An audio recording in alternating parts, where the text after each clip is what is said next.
ngai nzambe mutalobaka na ngai apesaka nga ministère nakoma koteya bato bademo batuni ye soki nzambe mutapesaka nzambe na bino mutapesaka o ministère yo koma koteya eske nzambe na bino azali ko contredire maloba na ye demo wana atangeli ye verset oyo 1 Corinthiens chapitre 14 verset 34 que les femmes se taisent dans les assemblées car il ne leur est pas permis d'y parler, mais qu'elles soient soumises selon... Il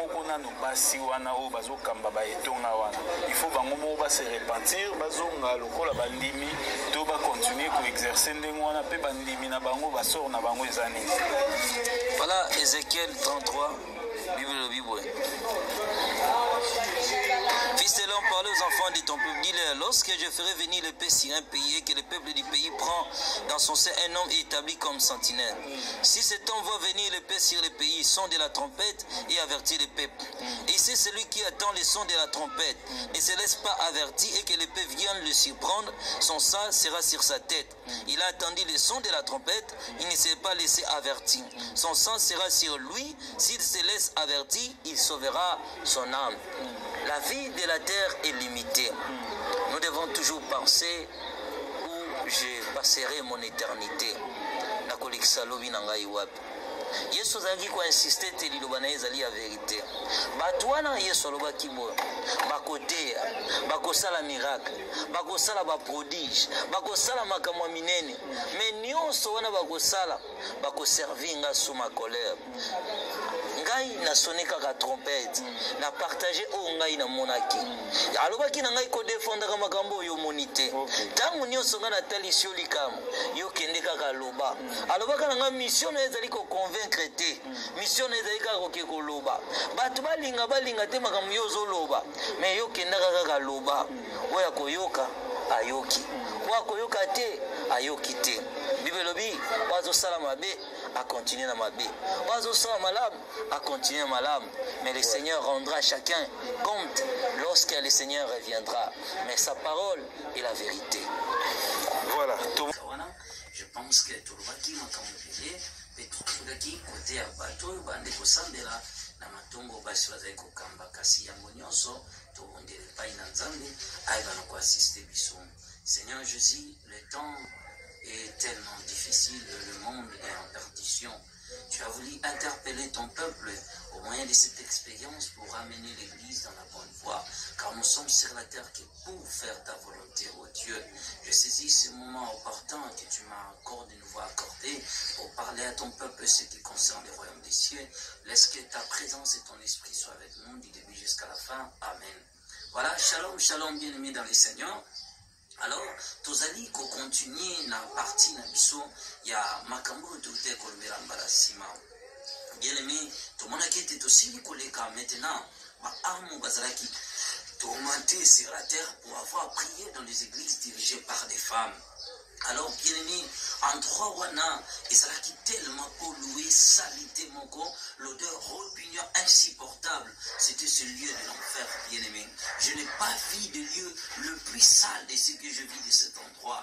Namokili, namona jamais, sika bosoto, ya mbindo, ya mabe, koleke sika wana, bien aimé.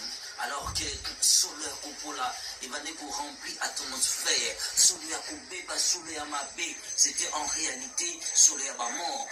On va se dans le péché, mais on se retrouver dans ce lieu de tourment. Et le Seigneur insistait et Azek continue toujours qu'on va être. En réalité, je payais un prix fort pour le salut du monde. Je versais mon sang pour sauver mon peuple. Mais si mon peuple est dans cet endroit, celui par qui mon sang est versé à se retrouver dans les Oyo, ils allaient pour la volonté d'Angaïté. Ils allaient à cause de l'iniquité et du péché que l'homme a su commettre dans ses amours. Alors, bien aimé que je voyais, solo, le ténèbre était tellement partout. Je ne voyais, bien aimé Kaka, la lumière oh éminent par les Christ et ma bango yesu achakinga bien aimé ne permettra kinga na mona. Et là maintenant que je sais que l'enfer était vraiment réel et que ce lieu de tourment et ça qui vraiment sur les années qui existaient. Et bien aimé, les gens qui étaient consumés, le tourment, oui ça qui n'est si kawana, ils étaient inexplicables à la raison des hommes. C'était à un niveau très élevé. Bien aimé, alors que tous les côtés là-bas, ah moi comment vas-tu souffrir? Ces âmes supplient le Seigneur alors que Yesu est là-bas, vas-tu continuer qu'on est là et pitié de nous Seigneur, que ta clémence vient. Et Jésus ne cesse de dire que c'est trop tard, le jugement est tombé. Aussi loin, maintenant que monsieur pouvait voir, bien aimé, je vis une montagne, la montagne de la douleur, par laquelle qui plongé. Donc, montagne, qui sable, sable mouvant, alors ils ont coupé la moto, ils ont coupé la lave. Ils ont coupé la des eaux, mais wana, ils ont coupé la maïté. C'était la chite, il y a souffrance, il y a moto, où ils ont embrassé pour consumer l'homme, où s'il est envers son créateur, parce qu'il n'est que se retrouver dans ce lieu de la souffrance. Bien aimé, Batouana, Badinda Siko Katikati Boy la montagne, Batika Bamba partir les colons. Bademo wana bande ko boka biloko mo lokola mabende ezalaki mabende moko ya boule bazali ko boka mo likolo ya montagne ndingi zokwe eza ko ke grâce ka mitu ya batu wana eza ko nyata batu pe bademo bande ko se réjouir. Je voyais encore d'autres démons au bazalaki en activité bande ko percer batu matoi wana ko tobola matoi ko tobola matoi ko tobola matoi. Alors j'ai dit Seigneur bateau basaline tellement que ça faisait trop peur, c'était insupportable bien aimé. L'enfer était rempli, il y a gémissement, il y a perdu Seigneur, il y a âme ou qui perdu pour toujours. Bien aimé, collé là bango. Tranquillité ezalaki te l'enfer qui n'y a moins repos ezalité ba amwana bazalaki ni na repos le jour ni na repos la nuit. Ils étaient tourmentés du jour le jour bien aimé bazali coupé matin et les démons étaient toujours en activité bazali ko se réjouir na comment l'homme était dans la souffrance. Alors que bien aimé je regardais, je dis Seigneur qu'est-ce que ces gens ont fait sur la terre? Il me dit lorsqu'ils étaient sur la terre abandonnant qui mungomunanga quoi qu'ils allaient à l'église mais bazali ko se soumettre traiter la volonté là. Il ne faisait pas ma volonté. C'est la raison que Batouana Bayeko s'est retrouvé dans Katinesika. Alors que bien aimé, le Seigneur me parlait, pour avancer. Tant que vous poussez dans la montagne, bien aimé, qui était tourmenté dans Ngomba Wana. Il a d'une personne qui a péché sur la terre et qui était envoyée dans ces lieux de tourment. Alors je le vis, bien aimé, à moitié, Ngomba Adinda Katikati Boye. Abandi ko supplier Seigneur, abandi ko ganga atomboli maboko ne mibale alors que maboko ne zaki ya bozika bien aimé. J'ai remarqué que azaki na bapom ba partir bisaki ote. Quoi que azaki squelettique pe ba verbe azaki ko ramper tout autour na nzoto na ye. Abandi ko supplier Seigneur, alors Jésus, je t'en prie Seigneur. Je reconnais que ta voix est la vérité. Je reconnais que tes principes sont sacrés. J'accepte maintenant de me soumettre. J'accepte maintenant de se soumettre nakati ya mukano na yo pe ya kosala volonté na yo na mokili. Accordez ma kaka juste opportunité. Na songa ko na mokili. Na réforme na bandela ba ko ba voix na ngai, na tala malamu ba nzela na ngai. Na lingite Seigneur, Seigneur, j'ai assez souffert pour mes péchés. J'accepte volontairement que tu es mon Dieu. J'accepte de pratiquer la justice et de mettre en pratique ta parole. Alors qu'il soit allié.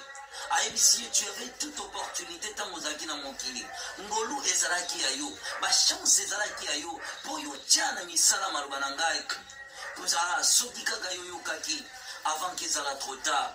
Alors lui non Seigneur ezana nous trop tard te nandimeli yo Seigneur nandimi sikoyo koyoka mongongo na yo Yesu alobi na ye. Alors que ba serviteur nanga bazaki côté ya yo alors que ozalaki toujours interpellé na nzela ya maluba na ngai soki kako yokaki soki kako yokaki soki kako yokaki. Alors Yesu abalusaki longi atali ngai alobi na ngai ete alobi ete moto azali na esika oyo mpona mokano na ngai te moto azali na esika oyo mpona volonté na ngai te. Natuni Seigneur nini ye asalaki po aya na kati na esika oyo Le Seigneur me dira, le bitango azalaki na mokili. Azalaki une opportunité, tango nyonso, à se repentir. Abandonner koya na une église, mais azalaki ko abandonner ancienne vie na été. Alors chaque fois que le peuple n'a pas dit koyoka prédication, la prédication ezali jugement, ezali bénédiction na ba o bazali ko mettre en pratique. Ezali malédiction na ba o bazali ko abandonner, ba boyi ko mettre en pratique.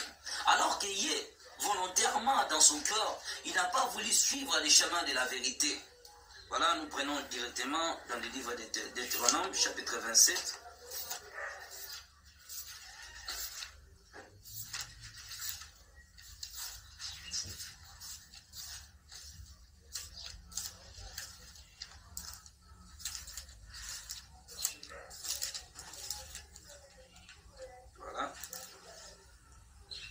Voilà, Deutéronome chapitre 27, et je prends le verset 11. Bon, je prends d'abord au verset 11. Le même jour, Moïse donna au peuple l'ordre suivant. Lorsque vous aurez traversé le Jourdain, les tribus de Simeon, Lévi, Juda, Issachar, Joseph, Benjamin se tiendront sur le mont Garizim pour prononcer les bénédictions en faveur du peuple. Les tribus de Ruben, Gad, Hazar, Zavilon, Dan, Nephtali se placeront sur le mont Ebal pour prononcer les malédictions.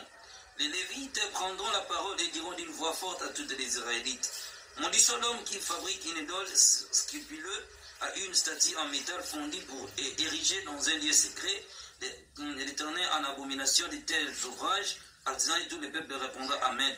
Maudit soit celui qui traite son père et sa mère avec mépris et tout le peuple répondra Amen. Maudit soit celui qui dépasse la borne de la propriété de son voisin et tout le peuple dira Amen. Et le verset 26 dit ceci, maudit soit quiconque ne respecte pas les paroles de cette loi et néglige de les appliquer et tout le peuple répondra Amen. Alors on attend que le Seigneur me parlait. Il dit, Nakati ya mokilik, azalaki encore une opportunité, azalaki kokende l'église, chaque fois que le peuple nanga bazali koyoka, matea nangai, ezali jugement likolo na bango. Ba o bazali ko pratiquer, bazo se laisser avertir, bazali ko trouver sali. Alors, il est trop tard pour naïe, le jugement est tombé. Alors, bien aimé, tout ça qui commente encore dans la montagne, voilà. Je voyais comment ce millier des âmes, basé ko siplier Seigneur, ayo ke la bango mawa. Basé ko siplier Yesu, ayo ke la bango mawa. Babane toujours coller la Seigneur, yo ke la biso mawa. Seigneur, yo ka mawa. Mais Jésus ne cesse de dire que trop tard, le jugement est tombé. Bien-aimé, tant que tu es likolo ya montagne, tu es comme à côté moko ya likolo ya ngomba wana bien-aimé. Tokutaki esika wana, ezaki na balave de feu.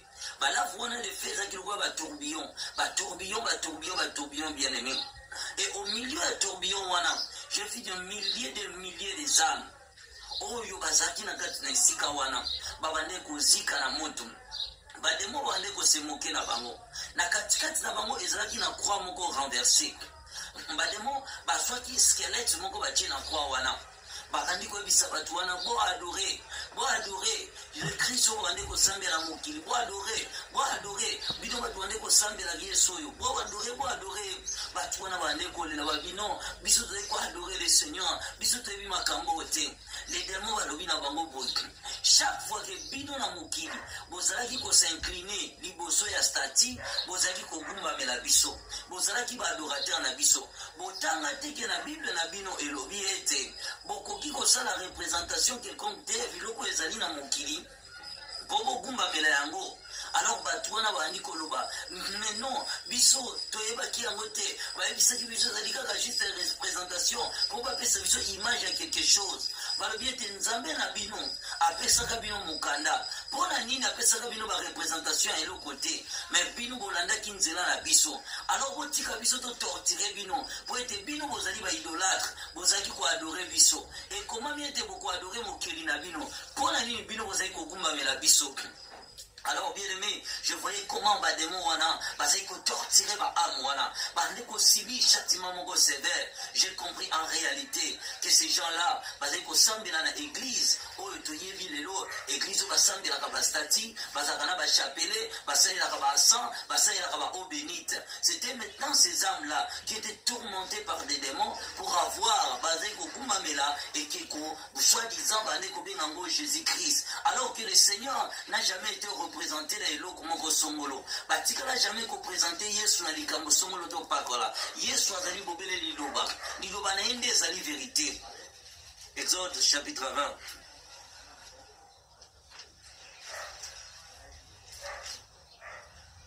Alors Dieu prononça toutes ces paroles. Je suis l'Éternel ton Dieu qui te fait sortir du pays d'Égypte où tu étais esclave. Tu n'auras pas d'autre Dieu que moi.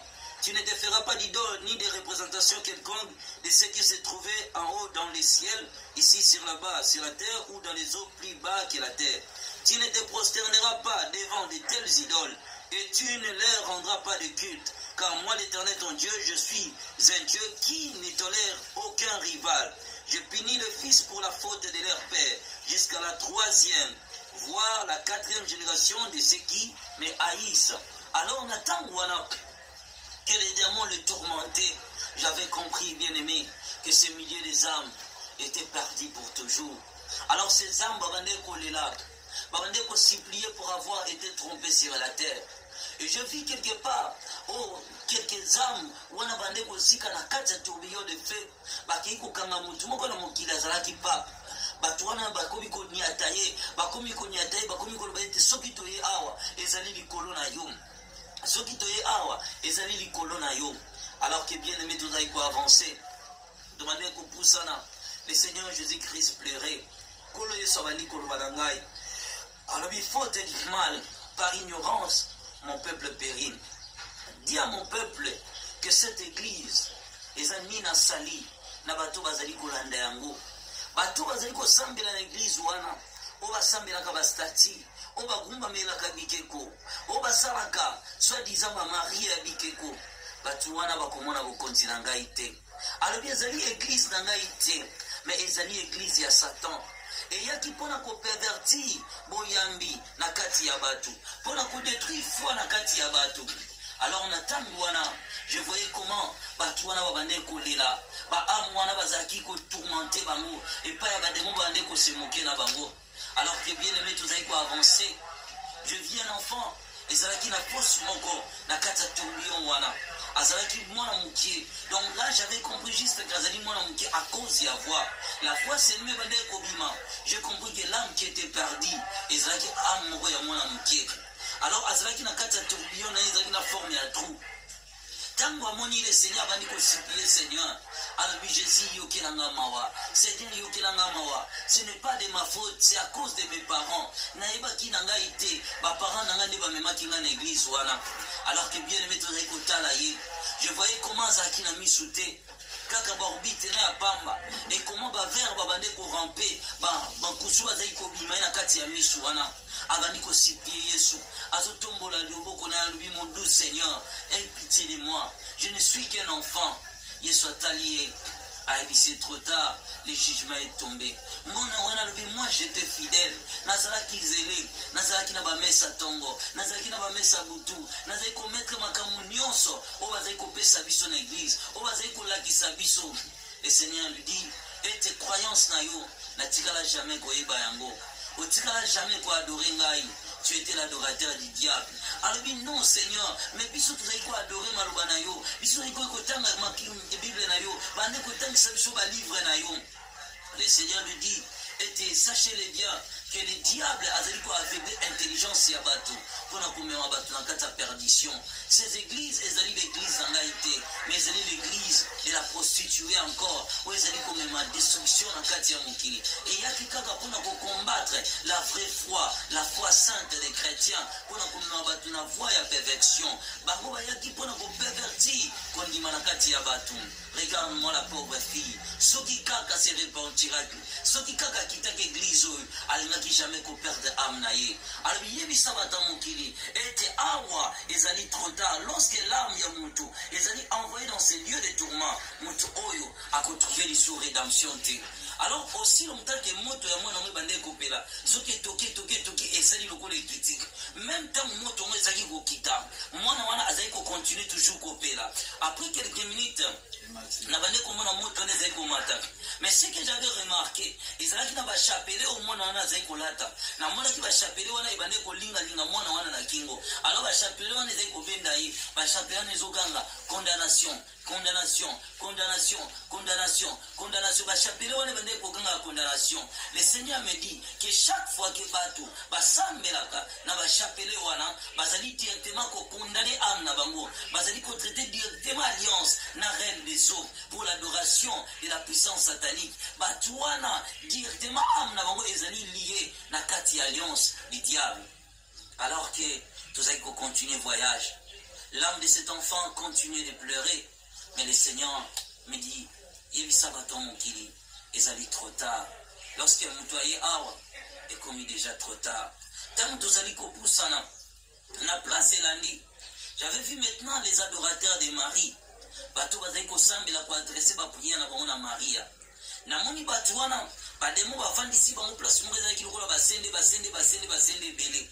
Bazo bango basende wana ezaki mabende ya moto sous forme ya basende ebele alors bavandisa bato wana na kati bato wana bazalaki ko réciter prière moko bazalaki ko tanga na prière wana bazalaki koloba sainte bazalaki koloba Vierge Marie Mère de Dieu bazalaki ko répéter prière wana bazalaki ko sambela bazalaki ko répéter prière na kaka Marie la reine du ciel bazalaki ko sambela bazalaki ko répéter toutes ces prières pour bazalaki ko invoquer Marie na mokeli.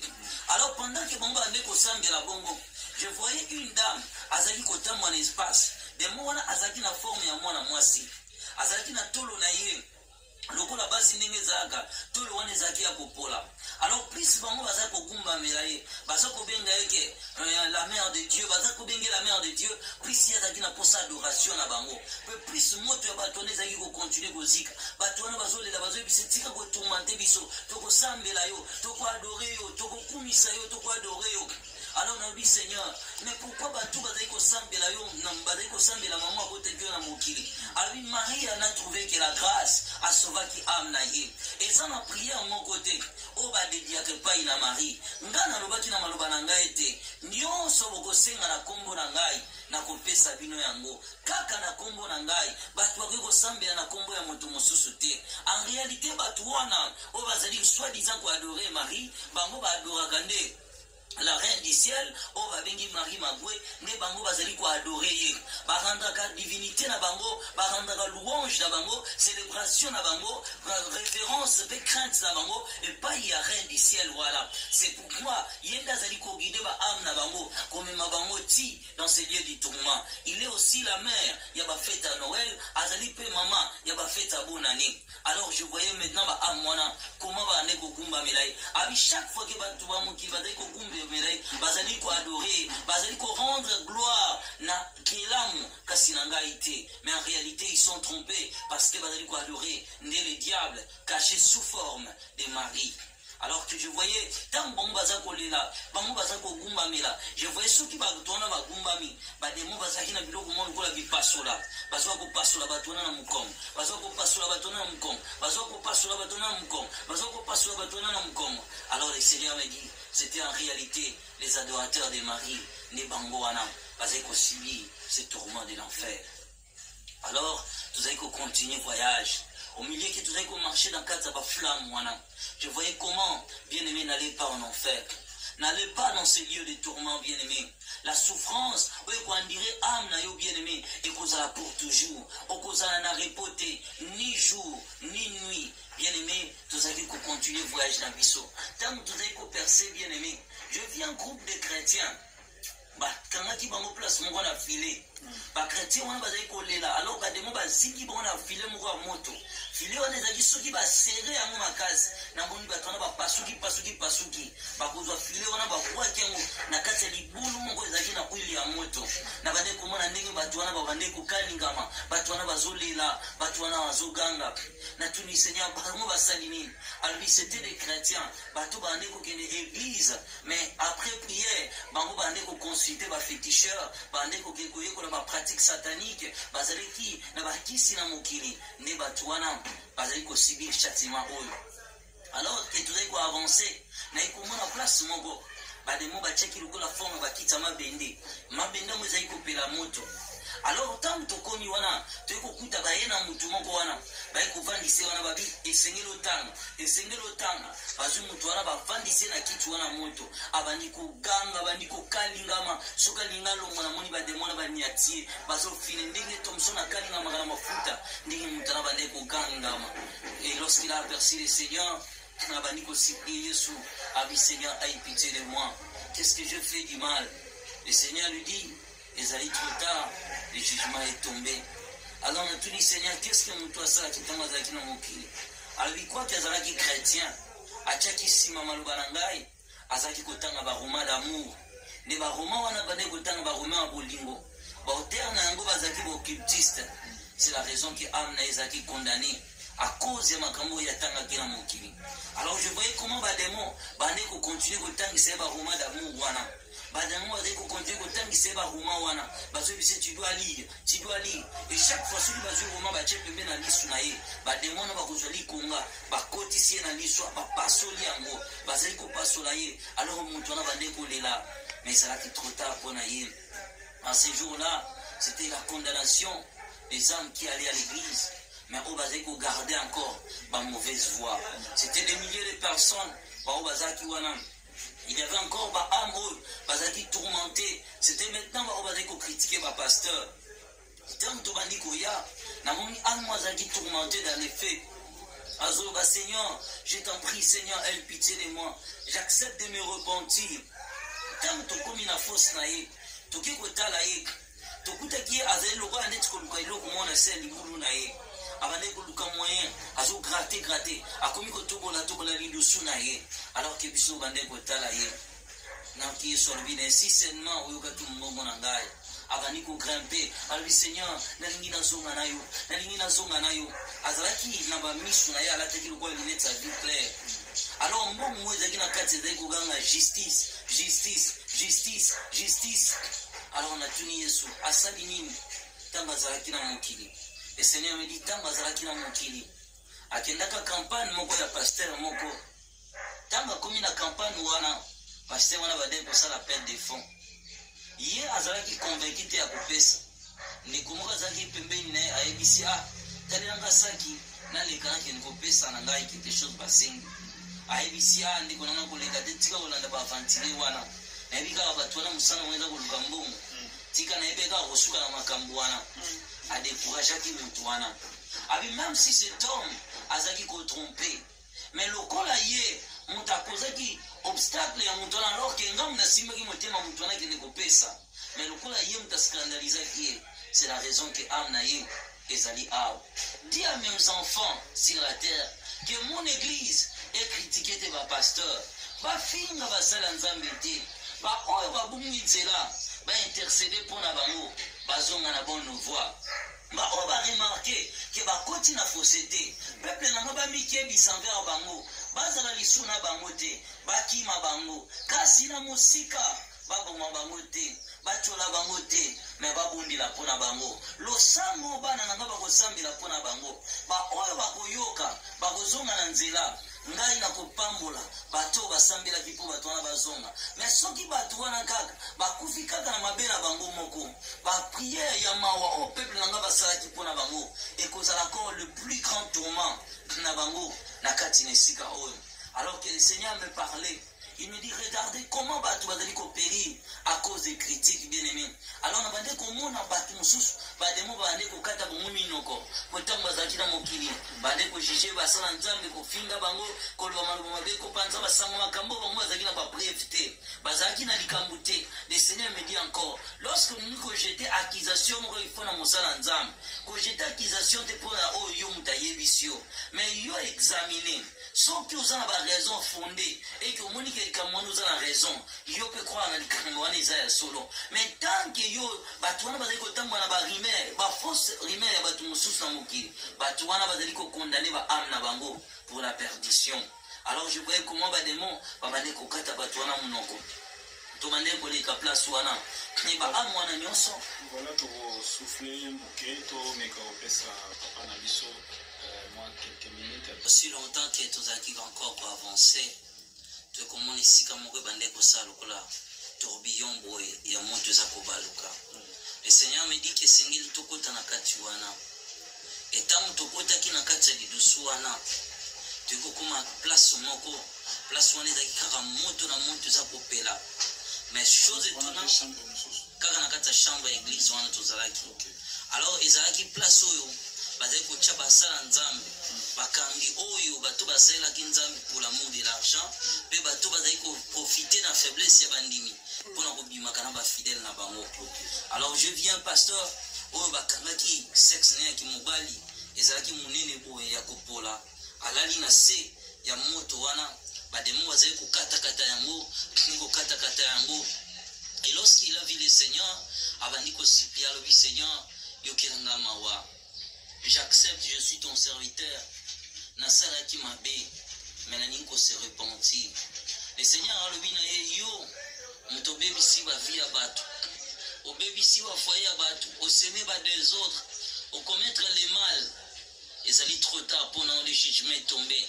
Tant que yo yeba kingai, et yo commettre ba abi, yeba été souffrance kozala bilei na yo. Le fait kozala nourriture na yo, souffrance ya sika o peut passer, yango ezali salaire ya lifuti na yo, ezali récompense ya bato bazali kosala mabe. Alors je nazaki tellement pitié na ye, na bandi kotuna na Seigneur na bi Yesu yokela mawa. Cette fois-ci bimisa ye. Alors cet homme ayeba kingai. Asali 25 ans na ministère, entré à kosalela ngai, mais abande ko séduire bandimi faible, abande ko kosa bandimi na bango eteni. Et dans un message moko pona yo azali kopakola bandimi bakui d'olive na basexe azali kosimba bana base bato na mabumu soki azosambela pona bango azali kosokola bato mosusu soit disant ke bato wana baza na mbindo na nzoto na bango kosokola bafemme ni azali kokushe na bafemme mariée soit disant ke azwi délivrance na bango esengeli kaka kushe na bango. C'est la raison que ane ezali chargé de malédiction asili ko détruire ba vie ya bana bato basi na mokili. Alors on a tenu pourquoi mbekone ezali munene abi chaque fois azali kosala ba délivrance soki azali kokuta na mwasi azali faible azali koembrasser basi ya bato. C'est la raison que ane na ye ekozala na eta oyo yebisa peuple na ngai ba oyo bakusha na bapasteur ba oyo babima na basali na ngai ba oyo bakometa babina basali na ngai ba oyo batrompa bamari na bafemme na bango to batrompa basi na bango to mibali na bango mpona kobima na baservante to baserviteur na ngai na mokili bato wana na bango na basali na ngai bazali sous la condamnation la malédiction divine. Bato wana esengeli base repentir esengeli baavouer mabe oyo bango basalaki. Soki osalaki epai ya mobali na yo esengeli oavouer epai ya mobali na yo. Soki osalaka na mwasi na yo esengeli oavouer vérité ya acte oyo opozaki. Ezali trop tard mpona bango. Alors que je voyais azali kosiplie le Seigneur etant azali kosiplie Yesu alobi na ye et il est réservé pour la moutou akufa une seule fois, après quoi vient le jugement. Alors abane kotanga ba verset biblique azali kotanga ba verset biblique et le Seigneur Jésus lui a dit que chaque verset ezali ko citer ezali ko prononcer jugement contre yo moko à cause ya babi na pesa kibino mission te ya kokushe na bandimi na pesa kibino mission te ya okende koboto la peuple na ngai le père o bazali ko posséder ezali trop tard, le jugement est tombé. Alors je voyais ce milieu de serviteurs de Dieu, on va commettre qui va bien mokili, on va tromper qui va ndimina bango. Et na moni pasteur moi azali kozika na kata place wana azaki na nzungu. Na kata nzungu wana ezaki na biloko mo lokola beetoile. Beetoile ngo ezoganga ezolela justice, justice, justice, justice. Siko abande kozika na nzungu na ye wana azokanga nzungu ngo boye azakolela aie pitié de moi Seigneur, aie pitié de moi Seigneur, aie pitié de moi Seigneur. Alors on a dit Yesu akangi mbala moko alobi na yete nazali nzambe ya vérité nazali nzambe ya mensonge te opertibe ba vie ya bato na mokili okangi ba chance ya bato odétruit ba vie ya bato na se ya mokili ezali trop tard mpona yo. Alors na tuni kolo ya sali nini tanga azalaki na mokili. Le Seigneur me dit azalaki pasteur na mokili. Alors pour abatela bandimi ne atasali mabe ndenge nini ate tamboli neza mabe ndenge nini bandimi bakoki kokima ete bandimine bazaki na bolingo na même koleka bolingo bapesa kanga nzambe. Donc ata batu bamonde na mabe mwa bakime ezali te. Pasteur oyo omoni tama zalaka na mokili. Na bandela zaka kosaila nga malamu. Mais un jour ba invité quelque part akenda à côté. L'église ana akenda à côté, ya ne pasteur wana ka initier na occultisme. Tanga initier na occultisme a ebisiete. Po obatela bandimi na yo. Amimaka na temple moko. Bapesa ke kisinde bapesa ke nzungu wana. Nzungu wana objectif na mwa zaki ko capturer ba étoile nyonso bandimi. Beti ba via bandimi na ye ko dépendre na ye. Yenda zaki plus ko s'enrichir que bandimi na ye. Bandima bande kokamba bazalika na pauvreté. Mais yazaki na vie à luxe. Mais bandimi wana ata sali mabe ya lolenge nini. Bandimi bakoki kima ete. Bandimi wana bazalaki toujours attaché na ye. Ata bayoki sango ya mabe na lolenge nini. Bandimi wana batika la kolongo église na ete. Mais après un temps, nazali ko avertir ye, nanzela bandoto ko interpeller ye, que ozali ko sala ezali mabe, ozali ko kende nzela wana abandonner, ya boye ko abandonner ba pratique na ye. C'est la raison qu'azali awa le jugement est tombé. Alors je voyais azali ko kanga marmite na ye wana, azali ko zika azali tourmenté toujours na nzungu na ye, azali toujours tourmenté na nzungu na ye. C'était en réalité beaucoup de pasteurs au bazaki wana ba msubaza ko saila ba porte-monnaie magique tant bazaki na mokili ba msubaza ko zo abusivement ba bien ba fidèle. Et je vis encore une autre personne au azaki tourmenté ne sika wana ba demon ba zuma colonel maboko ba pantir ko écartement ko ba demon bazaki ko koteli ko ngana munoko soki ba kotisi ba pasoli ko kititi na se soki komi na libumwa ba bandiko balola alors je le voyais comment bandiko sipi azolela azosenga kimia nyonso ezalaki na esika wana ezali na niveau la douleur et la souffrance wana ezali inexplicable.